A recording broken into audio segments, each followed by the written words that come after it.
Good evening. Food banks statewide are facing what could be one of the biggest surges in demand in years. 500,000 New Mexicans on SNAP benefits may soon see a halt to those benefits with the government shutdown potentially dragging into November. News 13's Natasha Lynn spoke to one of the food banks now preparing.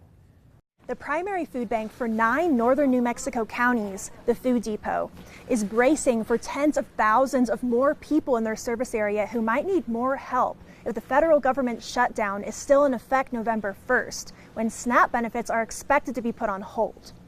We've started talking about increasing food to our distributions that are happening right now, and then also possibly having more distributions in our areas where we have more people enrolled in SNAP. Already serving 43,000 people across 9 northern counties, Santa Fe's The Food Depot says it's now expecting an even bigger demand.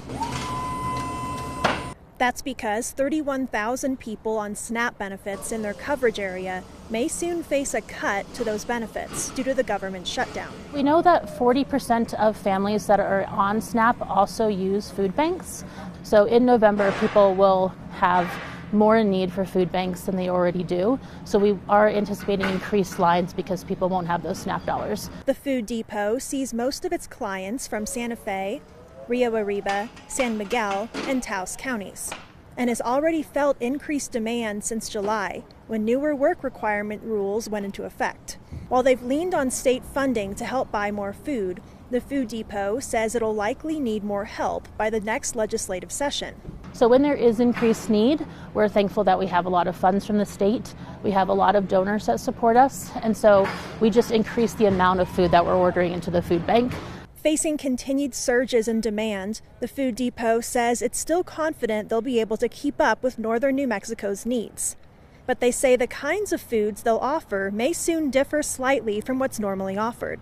We're being very proactive to make sure we have the food that we need, the food our partners need, and that when clients show up to a site, we're not running out of food. We never want people to show up to a site and not have the food that they need. There are 5 major food banks in the state of New Mexico, and the Food Depot says they regularly meet with the other 4 groups to plan similar approaches ahead of this November 1st deadline. In Santa Fe, Natasha Lynn, KRQE News 13. The state's recent special session pumped around $8 million more in emergency funding to food banks to deal with rising demand, and more than $16 million into SNAP benefit programs to be spent through June 2027.